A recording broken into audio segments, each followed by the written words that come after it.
សូមឲ្យតរេនខ្មែរយើងមានឈ្មោះនៅលើទីផ្សារក្រៅប្រទេសដើម្បីឲ្យគេស្គាល់ថាអូតរេនខ្មែរយើងមានរសជាតិរបៀបនេះសូមកុំលាក់អត្តសញ្ញាណខ្មែរយកទៅក្រៅប្រទេសការពិតតរេនមួយដោយការស្រឡាញ់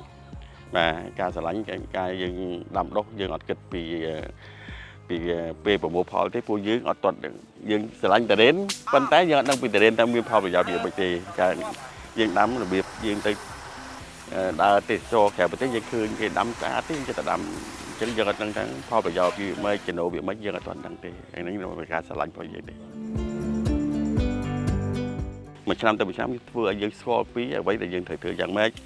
ថែទាំយ៉ាងម៉េចដើម្បីឲ្យវាគុណភាពបាទហើយបងប្អូនគាត់គ្រប់គ្រងយើងកើនជាប្រចាំគោលចំហរបស់ខ្ញុំមុនគេគឺខ្ញុំគ្រប់គ្រងនៅក្នុងស្រុកជាចម្បងបាទការពិតនៅក្នុងស្រុកគឺជាទីផ្សារមួយដ៏ល្អប៉ុន្តែក្នុងទំហំណាដែលយើងគ្រប់គ្រងអស់លទ្ធភាពយើងនឹងនាំចេញ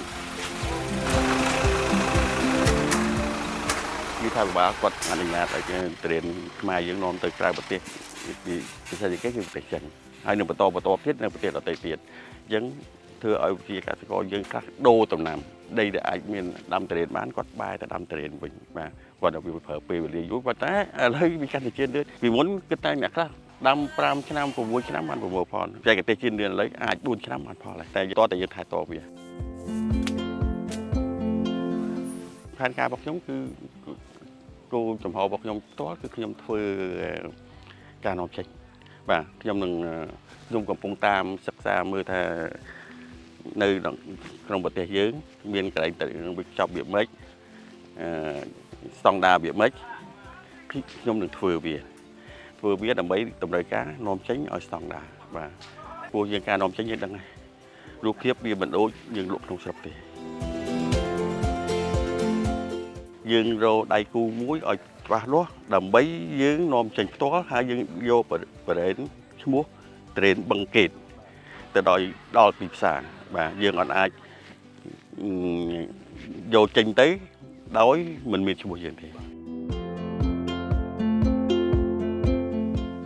អត់អាចអ្នកណាមួយដែលអាចធ្វើខ្លួនឯងបានហើយផលិតផលយើងមានជាសេរីរាង្គរបស់យើងប៉ុន្តែយើងនឹងសហការជាមួយខ្សែបកង់ឆ្នាំទី1ជាមួយខ្សែបកង់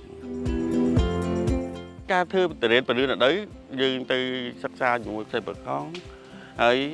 កំពុងតែអភិវឌ្ឍចង្វាក់ផលិតកម្មហើយយើងបង្ហាញហើយយើងធ្វើនឹងលក់ក្នុងតំបន់ធ្វើពលឿនអីឲ្យបងប្អូនគាត់មកទិញក្នុងចក្រសិនឲ្យគាត់ឃើញថាជារបស់ខ្មែរពលឿនអីពិតប្រាកដមិនមែននាំចូលពីពីណាទេសូមឲ្យតរេនខ្មែរយើងមានឈ្មោះនៅលើទីផ្សារក្រៅប្រទេសដើម្បីឲ្យគេស្គាល់ថាតរេនខ្មែរគុណភាពរបៀបនេះរសជាតិរបៀបនេះតម្លៃរបៀបនេះយើងចង់ដឹងថាតរេនខ្មែរនេះលើទីផ្សារក្រៅប្រទេសតើមានតម្លៃស្មើគេឬលើសគេឬក្រោមគេដើម្បីយើងមកអភិវឌ្ឍបន្តសូមឲ្យអ្នកនាំចេញគួរបង្ហាញដើម្បីឲ្យអ្នកដាំដុះខ្មែរយើងសប្បាយចិត្តដោយសារតរេនខ្មែរទៅជោគជ័យទៅដល់ជោគជ័យហើយចង់និយាយថាមានឈ្មោះលើទីផ្សារក្រៅប្រទេស